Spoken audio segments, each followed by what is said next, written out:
కుంభమేళాలో మాత్రమే కనిపించే నాగసాధువుల గురించి ఈ విషయాలు తెలుసా? కుంభమేళా భారతదేశం యావత్తూ జరుపుకునే అతిపెద్ద వేడుక. 12 ఏళ్లకు ఒకసారి పుష్కరాలు జరుగుతాయని అందరికీ తెలుసు. ఈ పుష్కరాలలో కుంభమేళాకు ఎంతో ప్రత్యేకత ఉంది. కుంభమేళాలో స్నానం చేయడం ఎంతో పుణ్యప్రదం అని నమ్ముతారు. ఈ కుంభమేళా ఉత్సవాలు ఉత్తరప్రదేశ్ రాష్ట్రంలోని ప్రయాగ్రాజ్ లో ప్రారంభమవుతాయి.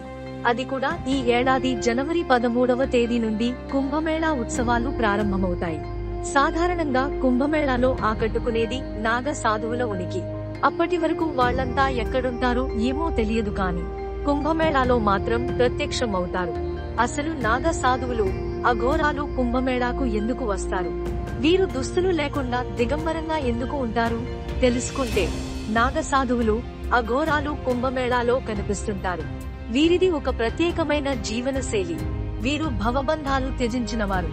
సాధారణ జనాలకు దూరంగా ఉంటారు. లోతైన ధ్యానంలో మునిగి ఉండటం, మోక్ష సాధనకు ప్రయత్నించడం వీరి లక్ష్యం. సాధారణంగా మనుషుల మనసును శరీరం శాసిస్తుంది. కాని నాగా సాధువుల విషయంలో ఇది విభిన్నం. వారి మనసు పూర్తిగా వారి ఆధీనంలో ఉంటుంది. వీరు ధ్యానం, తపస్సు, బ్రహ్మచర్యం తప్పక పాటిస్తారు. నిజమైన నాగ సాధువులు, అఘోరాలు జనావాసాలలోకి రారు. ప్రజలకు కనిపించే విధంగా వారు ఉండరు. ఎక్కువగా మౌనాన్ని ఆశ్రయించి ఉంటారు. జనవరి 13వ తేదీ పుష్యమాస పూర్ణిమ తిథి ఉంటుంది. ఈ తిథి నుండి కుంభమేళా పుణ్యస్నానాలు మొదలవుతాయి. అయితే కుంభమేళా వేడుకలు మొదలయ్యాక అన్ని రోజులలో స్నానాలు చేయడం అంత మంచిది కాదు. పుణ్య స్నానాలకు ప్రత్యేక తిథులు ఉన్నాయి. 14వ తేదీ మకర సంక్రాంతి. ఈ రోజు కుంభమేళా పుణ్యస్నానం చేయడం మంచిది. తరువాత జనవరి నెలలోనే 29వ తేదీ. ఈ రోజు మౌని అమావాస్య. మౌని అమావాస్య రోజు పుష్కర స్నానం చేయడం చాలా మంచిదట. తరువాత ఫిబ్రవరి 3వ తేదీ కూడా పుణ్య స్నానానికి మంచిది. ఫిబ్రవరి 3వ తేదీ వసంత పంచమి అవుతుంది. దీని తరువాత ఫిబ్రవరి 12వ తేదీ పూర్ణిమ తిథి వచ్చింది. ఈ రోజు కూడా పుణ్య స్నానం ఆచరిస్తే మంచిదే. చివరగా ఫిబ్రవరి 26వ తేదీన మహాశివరాత్రి జరుగుతుంది. ఈ మహాశివరాత్రి నాడు కుంభమేళా పుణ్య స్నానం చేయడం ఎంతో మంచిది. కుంభమేళా ఎందుకంత పవిత్రం?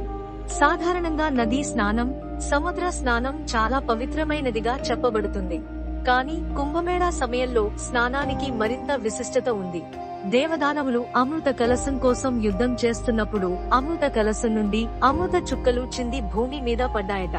అవి కూడా గంగా, యమున, సరస్వతి నదుల సంగమంలో పడ్డాయని, ఇలా పుష్కరాల సమయంలో ఆ నదులలో స్నానం చేస్తే ఆ అమృత బిందువుల ప్రభావం వల్ల ఎలాంటి అనారోగ్యాలైనా నయం అవుతాయని, ఆరోగ్యం చేకూరుతుందని, జీవితంలో చేసుకున్న పాపాలు నశిస్తాయని నమ్ముతారు.